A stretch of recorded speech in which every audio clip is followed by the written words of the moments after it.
Hello, good evening, viewers. This is Satellite Media. Mr. Barawa, let us look at this particular news, because before now, some people have been asking that those people that were allegedly or reportedly released, who were reportedly held alongside Simon Ekpa, that why is it that nobody used to see their face, making it to look as if their release is not true. But today, we are seeing some of the faces, like 4, is being shown as part of those who were held alongside Simon Ekpa and now released. What does it say to those who were doubting that release? Thank you, Satellite Media. As I earlier introduced myself, my name is Simon Ekpa. Alias Abong Mbarawa. I migrated from the new United States under Biafran government, formerly known as an Akwa Ibom. I represent the youth on that axis, the youth leader, precisely. So, as regard to the question that you are asking, that people have been wondering why those 4 people, 2 people that have been released, why their faces are not being showing. Question goes like this: what do they want to do with their faces? The fact remains.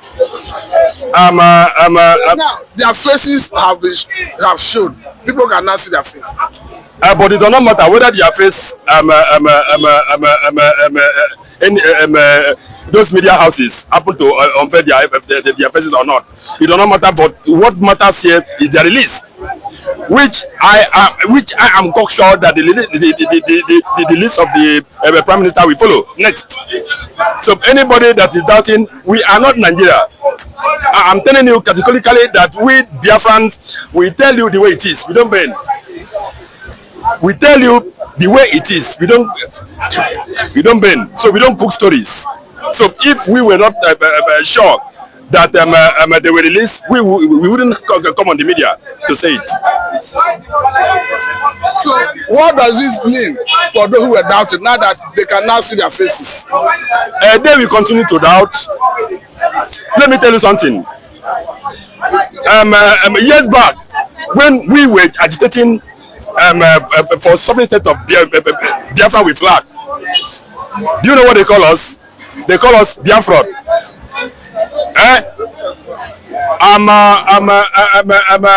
As days are progressing, then things keep changing.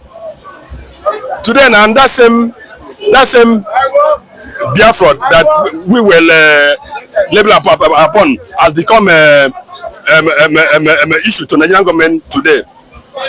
So, whosoever that is doubting of listen or not listen, let them continue to doubt until the day Nigerian government will host Biafran flag in Abuja. Then everything will clear to everybody. And what will be your mood that day? What will be your mood that day? In fact, not only me, the entire 40 state of Biafra will catch fire on jubilation. Yeah, the entire 40 state of Biafra will catch fire. Yes.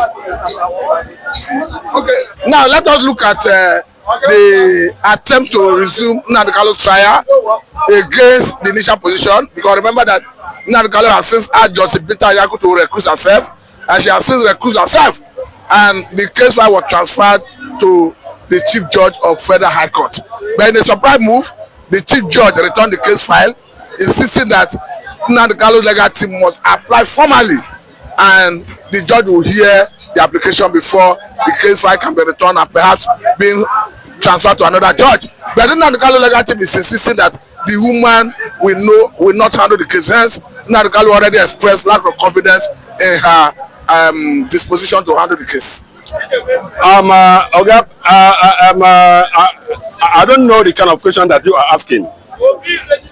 Is it the issue here remain? It is not only Nnamdi Kalu council that resisted that, but the entire Biafran people. Because for God's sake, Nigeria should learn how to do the things right. Do you understand that? Nigerians should learn how to do things right. To start with, as it stands today, Nnamdi Kanu has no case with Nigerian government. What you are seeing here is nothing but impunity, lawlessness of Nigerian government. So that is why they continue keeping Nnamdi Kanu in their detention. Nnamdi Kanu has no case to answer. So it is a high time. It is a high time Nigerian government should respect themselves and respect others' opinion and perhaps the entire international community to release Mazi Nnamdi Kanu unconditionally. Else, we will not take it. So you have no case to stand. You have no case. Certainly, Court of Appeal before now already ruled that Nnamdi Kanu was ordinarily rendition from Kenya to Nigeria. As such, he should be released unconditionally. Though federal government appealed that case, there's people who have argued that federal government needed not to appeal that case, that they should have allowed him go. But let us look at another area. The newly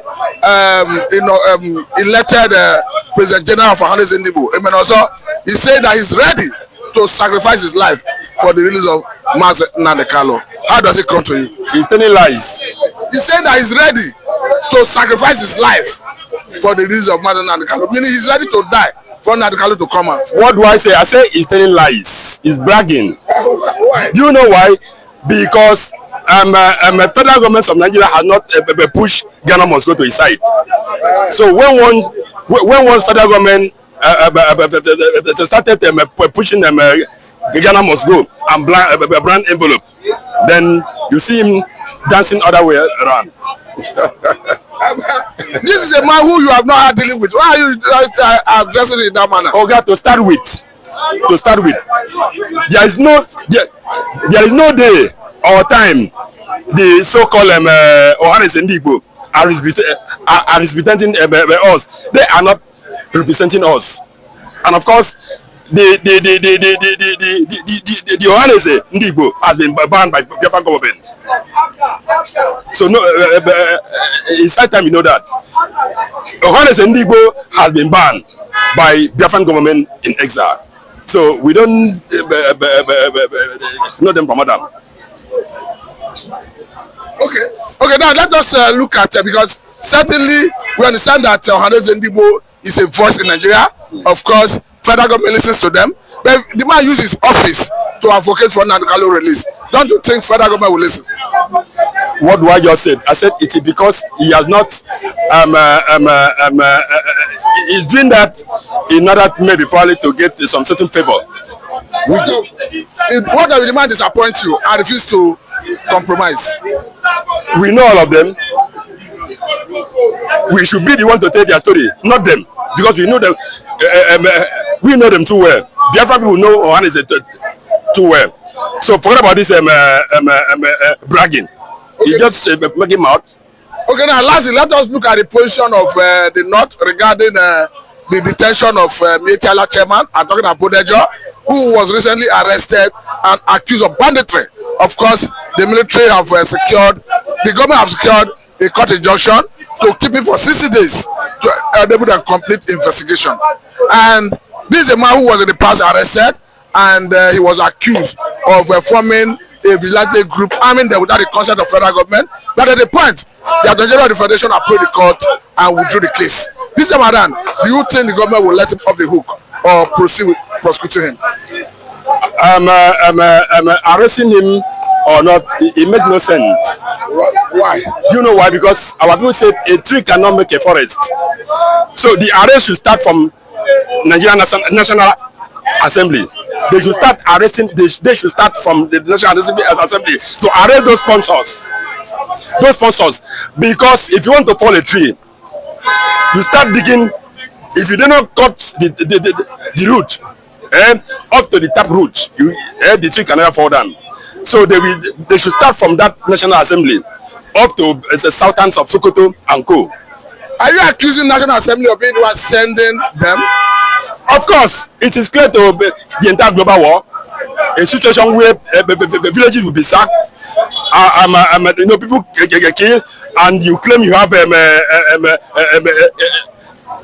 strong army to square this issue. Yet, up to today, we are still hoping that they will do this, they will do that. So they are fair. So until they arrest the National Assembly members, yes, you will not take them serious. No, this is my stand. This is my stand. Until they go into National Assembly, arrest those bandit leaders. You call them bandit leaders? Yes, in disguise. In disguise? Yes. So until they do that, then before we can believe them. You are talking about honorable members of the National Assembly in the Hollow Chamber. You are talking them. You are calling them. You are referring to them as in that manner. It is because we know them too well. We know. They give a lot of backup to Gumi and co. Let me tell you something. Remember in 2015, in the days of Goodluck Jonathan. Goodluck Jonathan was the only president who took this fight so serious. And at the end of the day, now, what happened? They said that he was going against the North because he was killing, fighting seriously against those bandits and Boko Haram. So those are the area. Those are the area. So it is until when the so-called Nigerian authority rise up to do the needful by going into their various houses, offices, and pick them and bring them to book. Then from there, we begin to think that maybe they are heading somewhere. Let me say very thank you, Mr. Ambarawa. Thank you very much. This is Satellite Media. You're welcome, and I'm Mr. Matu. Thank you for your time. Thank you, sir.